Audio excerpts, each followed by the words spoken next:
ভাইরা, আল্লাহ পাক পবিত্র কালাম কোরআনুল কারীমে সূরাতুল বাকারার 208 নম্বর আয়াতের ভিতরে স্পষ্ট করে জানিয়ে দিলেন, ইয়া আইয়ুহাল্লাযীনা আমানু, হে বিশ্বাসী বান্দা বান্দিরা, উদখুলু ফিস সিলমি কাফা, তোমরা পরিপূর্ণ রূপে ইসলামের মধ্যে প্রবেশ করো। পরিপূর্ণ রূপে ইসলামের মধ্যে প্রবেশ করতে গেলে ইসলামটা কি প্রত্যেকের জানা দরকার আছে না নেই? এক কথায় যদি উত্তর দেন, ইসলাম হলো মানব জাতির জীবন বিধান। শব্দটা, বাক্যটা একটু ছোট হলেও এর ব্যাখ্যার গভীরতা অনেক বেশি। ছোট ছোট করে ব্যাখ্যা দেই। ইসলামটা কি, যাতে মানুষের সহজে বুঝে আসে। আল্লাহ পাক আমাকে আপনাকে দুনিয়ায় মানুষ হিসাবে পাঠিয়েছেন। আজকে আমরা আমাদের বিবেক জ্ঞান বুদ্ধি দিয়ে যতটা বুঝেছি, আমার আল্লাহ তিনি হলেন স্রষ্টা, আর বাকি যা আছে সব আল্লাহর সৃষ্টি। আল্লাহর সৃষ্টি জগতের মধ্যে অনেকে বলে থাকেন 18,000 মাখলুকাত, বলে না? অনেক একমত হবেন না, কারণ নির্দিষ্ট 18,000 বলা তো যায় না, কম বেশি হতে পারে। আল্লাহর সৃষ্টি যদি 18,000-এর বেশি হয়, আল্লাহ সৃষ্টি জগতের মধ্যে আমার আল্লাহ মনুষ্য জাতিকে সৃষ্টির শ্রেষ্ঠ আশরাফুল মাখলুকাত করেছেন। কোরআনুল কারীমে আমার আল্লাহ বলছেন, ওয়ালাকাদ কাররামনা বানি আদম, আমি আল্লাহ আদম সন্তানকে সম্মানের জীবন দিয়েছি।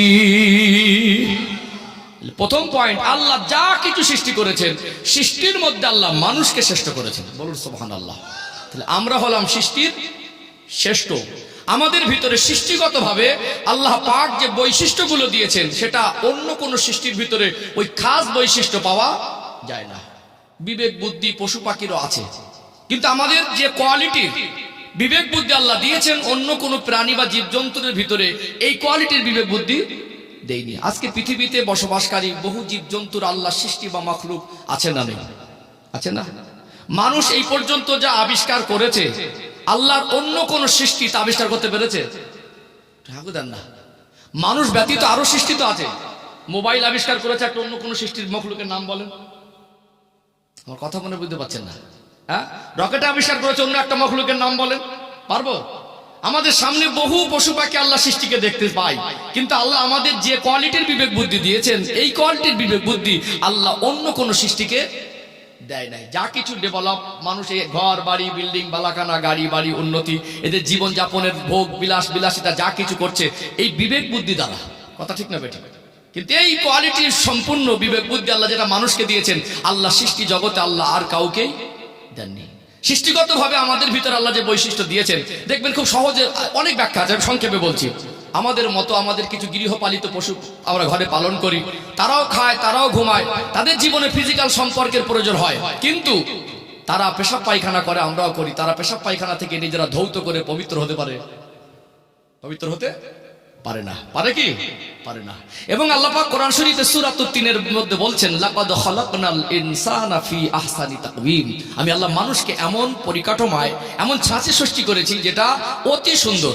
আমাদের মাথা থেকে পা তলা পর্যন্ত যে গঠন এবং যে অঙ্গ প্রত্যঙ্গ যেখানে ফিট করলে মানসম্মত হয় এবং সৃষ্টির শ্রেষ্ঠ বলে বিবেচিত হয়, আল্লাহ সেই রকম মানসম্মত করে আমাদের তৈরি করেছেন। বলুন সুবহানাল্লাহ।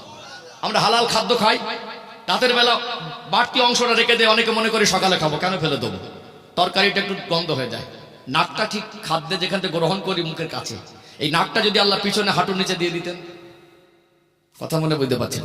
আমরা দুনিয়া কর্মজীবনে ব্যস্ত হই, কখনো যারা চাষবাসের কাজ করে, আমি না করলে আরেকজন করতে হবে না, তো আজকে আমরা পয়সার জন্য চাল কিনে আনি, কিন্তু চাষি ভাইদের অক্লান্ত পরিশ্রমের পিছনে আছে না নেই? আমরা পয়সা দিয়ে মার্কেট থেকে সবজি কিনে আনি, কিন্তু যারা চাষি ভাই, যারা চাষ করে, কৃষক, তাদের অবদান আছে না নেই? আল্লাহ সবকিছু রিজিকের মালিক, কিন্তু তাদের মেহনত আছে। এই চোখটা যদি আল্লাহ কপালে না দিয়ে গাটের নিচে দিতেন, কষ্ট হতো না? হতো কি হতো না? আল্লাহ সৃষ্টিগতভাবে আমাদের ভিতরে যেমন বৈশিষ্ট্য সেরা করেছেন, এবং আমাদের গঠনমূলক ভাবে আল্লাহ সুন্দর ধাঁচে তৈরি করেছেন। বলুন সুবহানাল্লাহ।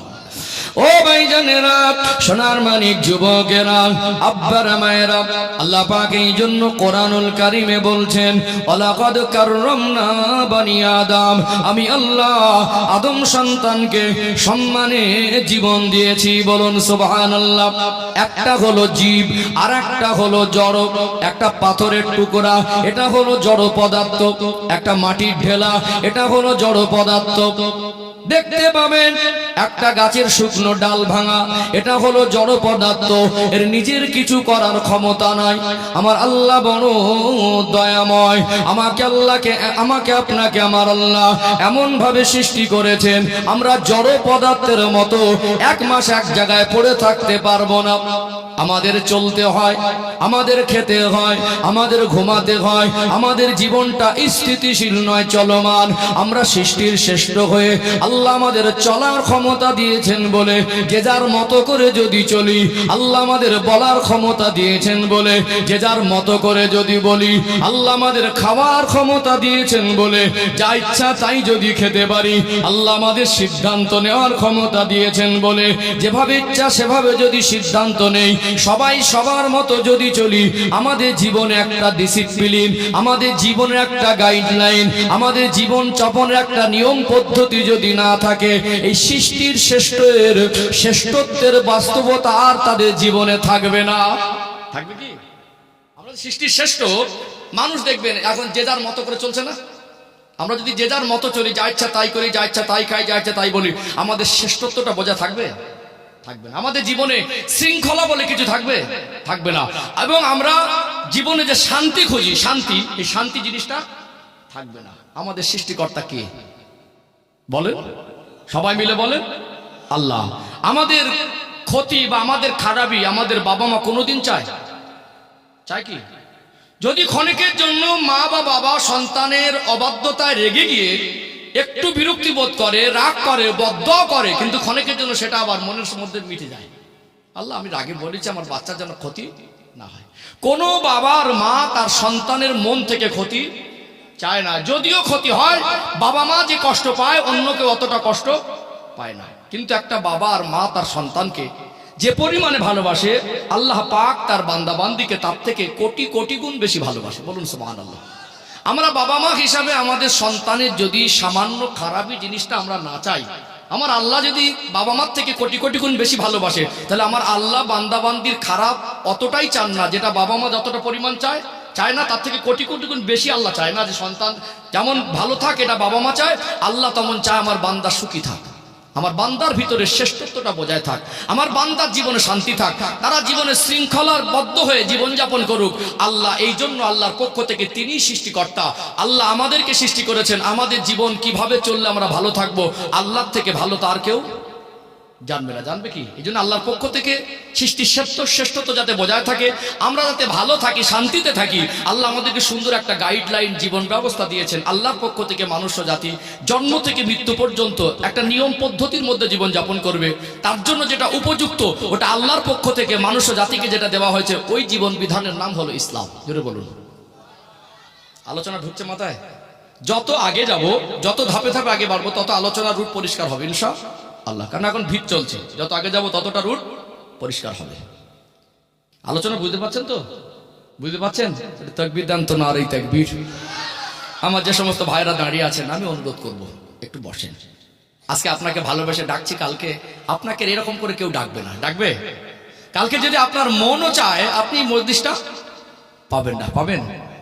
আমরা দুনিয়ায় ব্যস্ত মানুষ। দেখবেন একটা মানুষ মানুষের পিছনে গীবত করছে, সেও বলে হ্যালো কোথায় আছি ভাই, বলে ব্যস্ত আছি। একটা মানুষ একটা উদ্দেশ্যহীন ভাবে অনর্থক একটা কাজে ব্যস্ত, সে কাজের কোনো উদ্দেশ্য নেই, বাজে একটা ফুজুল গল্প বা একটা বাজে কথায় মেতে রয়েছে। এই মানুষটাকে যে ভাই কোথায় আছি, বলে ব্যস্ত আছি।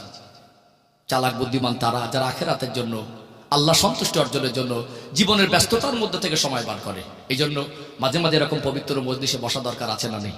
আছে না? চলুন আমি আরেক ধাপ আগে বাড়ি, ঠিক এরকম পাট পাট করে আগে ধারে ধারে যাবো ইনশাআল্লাহ। শেষ পর্যন্ত আমাদের যেন একটা কিছু বুঝে আসে ইনশাআল্লাহ।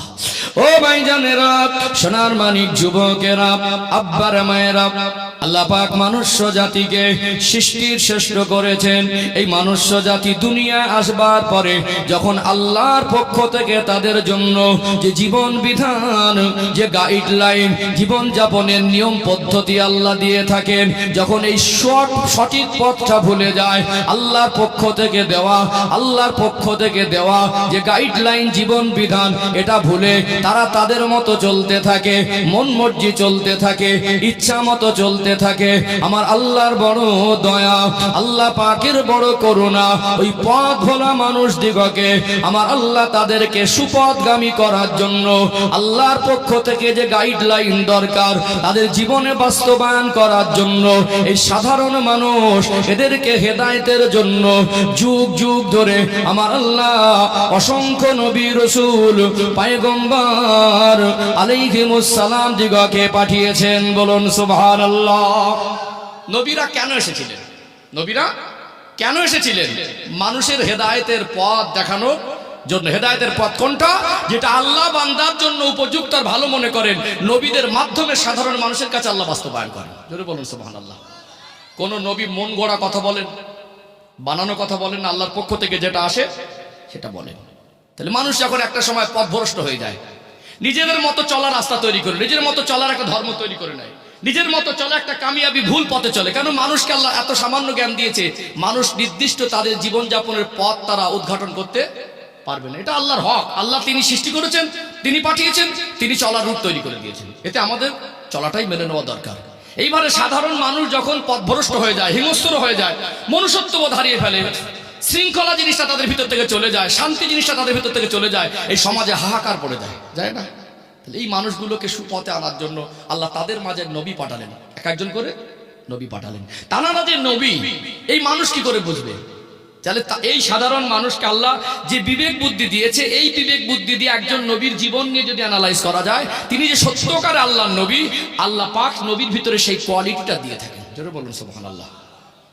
ও ভাইজানেরা, সোনার মানিক যুবকেরা, আব্বারা মায়েরা, এই মনুষ্য জাতি যদি পথ ভুলে যায়, সুপথ ভুলে যদি যাদের জীবনে অশান্তি নেমে আসে, এই মনুষ্য জাতি যদি আল্লাহ দেখিয়ে দেওয়া রাস্তা ভুলে তারা পথভ্রষ্ট হয়ে যায়, এদের ভালো করার জন্য, এদের হেদায়েত করার জন্য, এদের সুপথ দেখানোর জন্য অন্য কোন মাখলুককে যদি আল্লাহ হেদায়েতের জন্য পাঠাতেন, এই মনুষ্য জাতির জীবন কিন্তু সহজ হতো না।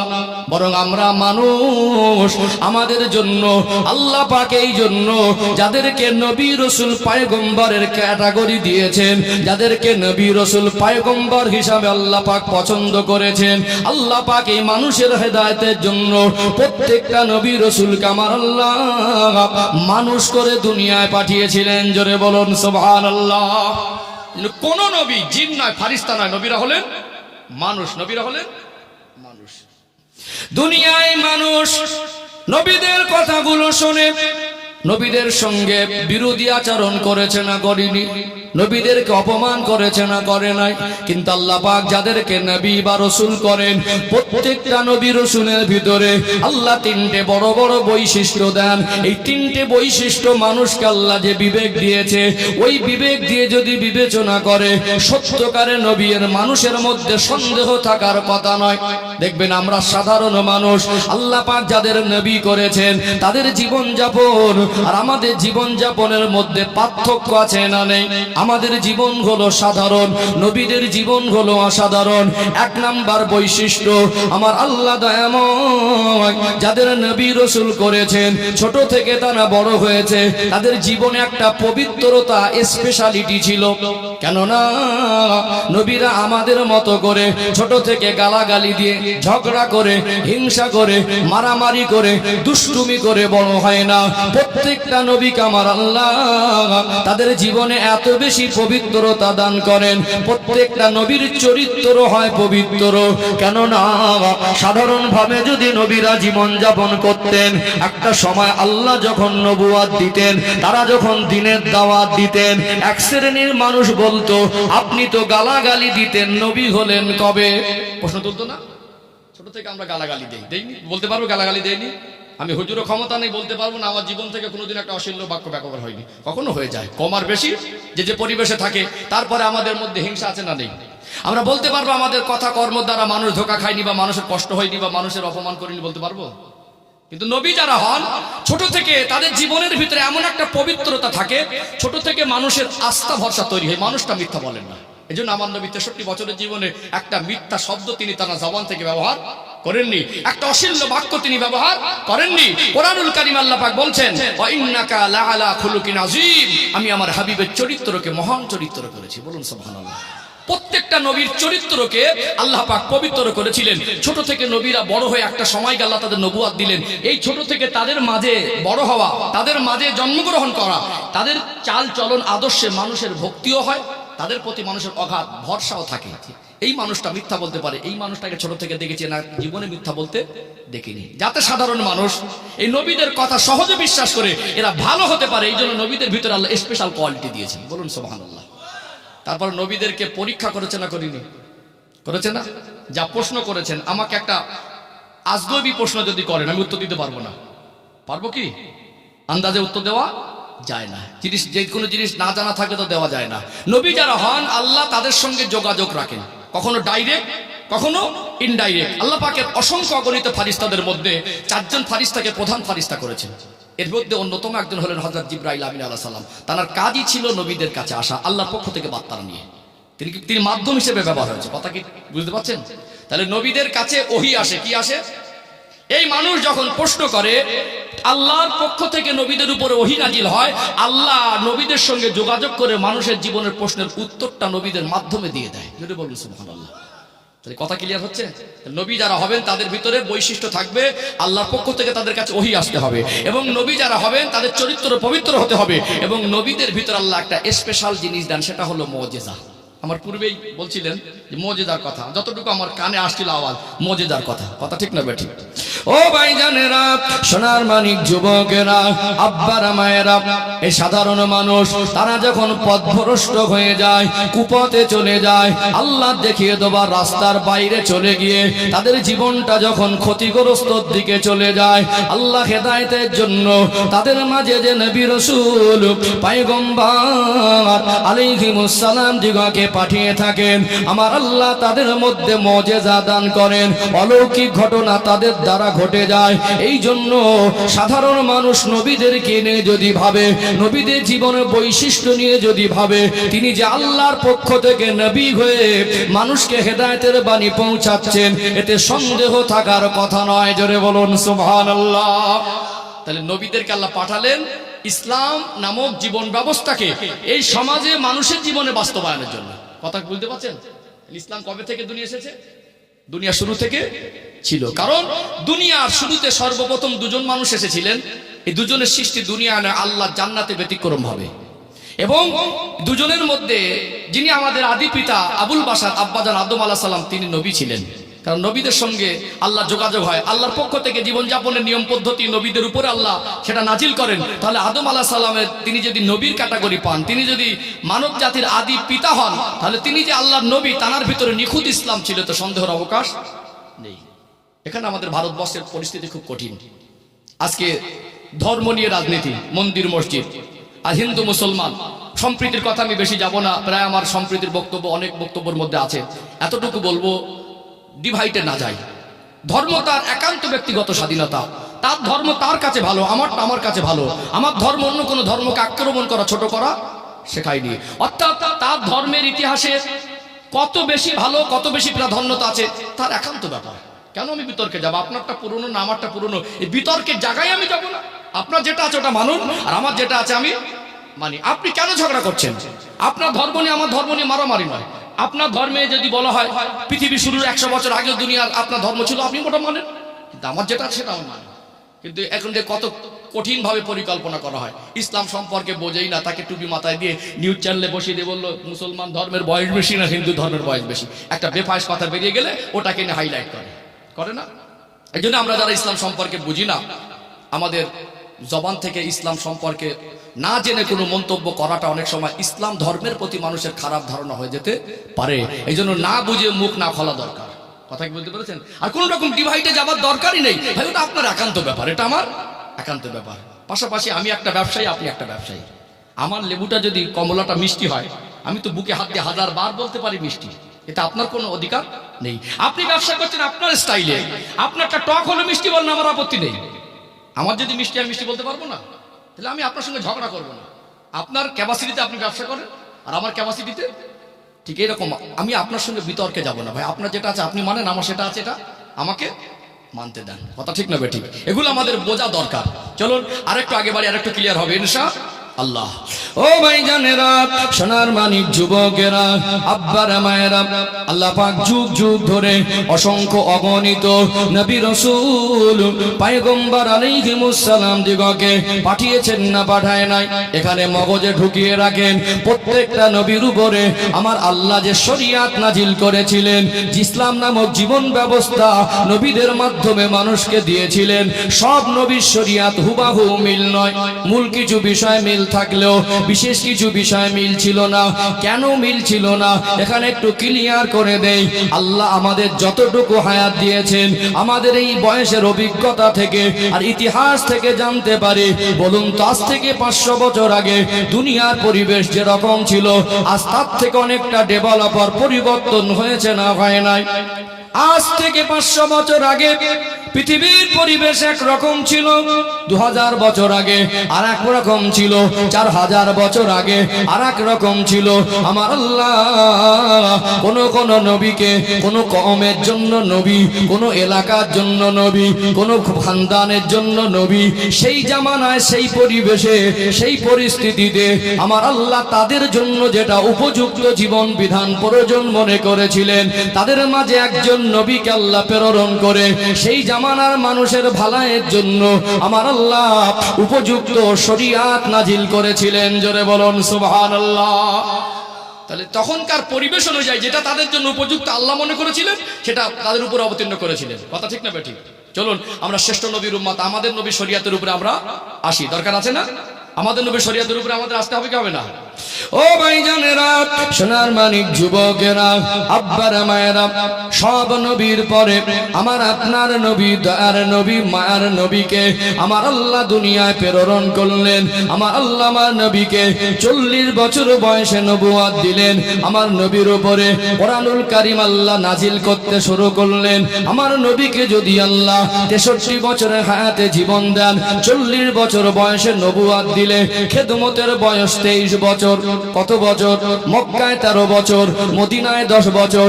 এই 23 বছরের ব্যবধানে সম্পূর্ণ একটা জীবন বিধান হিসাবে কোরআনুল কারীমকে আল্লাহ নাজিল করেছেন না করেন নাই? শরিয়াতের দলিল যেমন কোরআন, শরিয়াতের দলিল তেমনি হাদিস। আল্লাহ পাক পবিত্র কালাম কোরআনুল কারীমে বলছেন, ওমা আতাকুমুর রাসূলু ফাখুযুহু ওমা নাহাকুম আনহু ফান্তাহু। আমার নবী যেটা তোমাদের আদেশ করেন ওটাকে তোমরা মেনে নাও, আমার নবী যেটা তোমাদের নিষেধ করেন ওটাকে তোমরা বর্জন করো। নবী যদি হ্যাঁ বলে দেন, বিশ্বের মানুষের জন্যটা জায়েজ হয়ে যায়। নবী যদি না বলে দেন, বিশ্বের মানুষের জন্যটা হারাম হয়ে যায় কি যায় না? এই জন্য নবীর কথাটা শরিয়াত।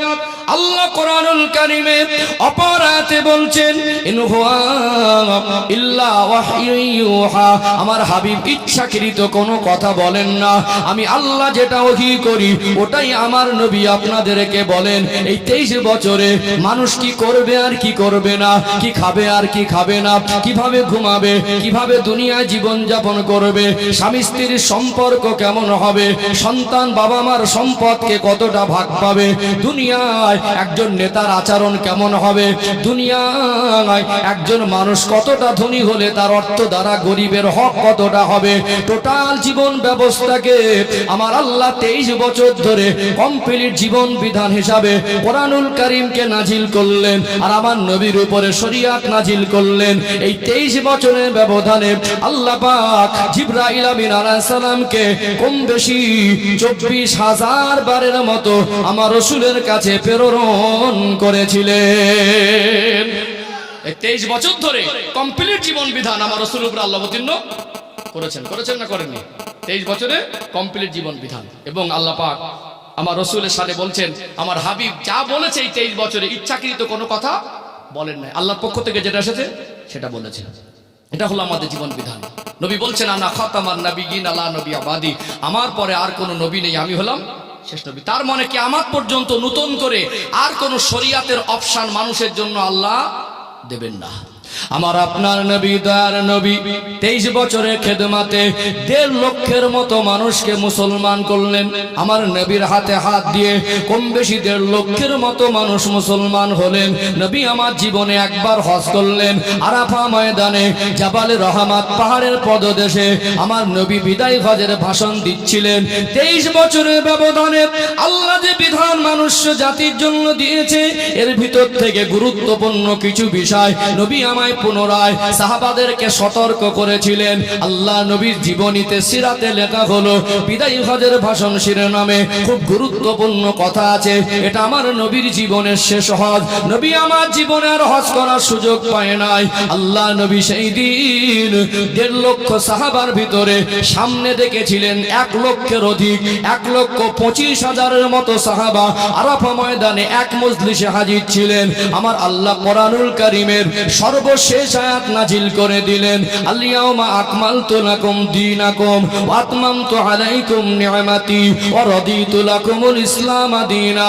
6 নম্বর পারা, সূরার নাম সূরাতুল মায়েদা, 3 নম্বর আয়াত। এটা কোরআনুল কারীমের সর্বশেষ নাজিল হওয়া আয়াত।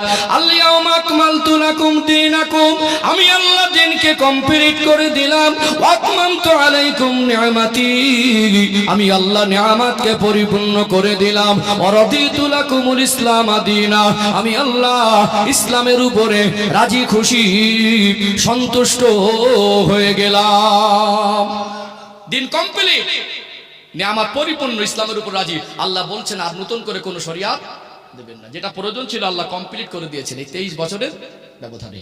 এই যে কমপ্লিট জীবন বিধান আমরা পেয়েছি, এটা নির্ভেজাল নিখুঁত আল্লাহর পক্ষ থেকে এসেছে, এতে সন্দেহের অবকাশ নেই। যেমন একটা দলিল হলো কোরআনুল কারীম। কি কোরআনুল কারীম? এত বিশুদ্ধ, এত মহামূল্যবান কিতাব, এত দামি কিতাব পৃথিবীর ইতিহাসে ছিল না, আর ভবিষ্যতে হবেও না। সর্বস্তরের মানুষ যারাই কোরআনকে নিয়ে প্রশ্ন তুলছে, এর সত্যতা যাচাই করতে যাচ্ছে, কোরআনের প্রেমে পড়ে তাদের জীবন ইসলামের আলো জ্বলে উঠছে। তো বলুন না সুবহানাল্লাহ। আল্লাহ বলছেন যালিকাল কিতাবু লা রাইবা ফি, ভুল তো দূরের কথা, সন্দেহের অবকাশ পর্যন্ত নেই। এমন এক জীবন বিধান আল্লাহ মানুষ জাতির জন্য নাজিল করলেন, কিয়ামত পর্যন্ত এই জীবন বিধানের পরিবর্তন আর পরিবর্তনের ক্ষমতা পৃথিবীর কারো হবে না। কোরআনের বাণী মুছে দিতে পারবে? রাসূলের বাণী মুছে দিতে পারবে? পারবে না। কারণ আল্লাহ নিজেই বলছেন ইন্না নাহনু নাযালনা যিকরা ওয়া ইন্না লাহু লাহাফিজুন, আমি আল্লাহ নাজিল করেছি কোরআনুল কারীমকে, আর হেফাজতের দায়িত্ব আমি আল্লাহ গ্রহণ করেছি। একটা সেন্টেন্স, একটা বাক্য, একটা শব্দ, একটা ওয়ার্ড না পরিবর্তন হবে না পরিবর্তন হবে। ইসলামের কোন বিধান না কেউ চেঞ্জ করতে পারবে, না কেউ ছেড়ে বাদ দিতে পারবে। পৃথিবীতে যত তার গ্রহণযোগ্যতা থাক, যত বড় মাপের মানুষের জন্ম হোক, 5 ওয়াক্ত নামাজকে 6 ওয়াক্ত করে দিতে পারবে? পারবে? 1 মাস রোজাকে 15 দিন করে দিতে পারবে?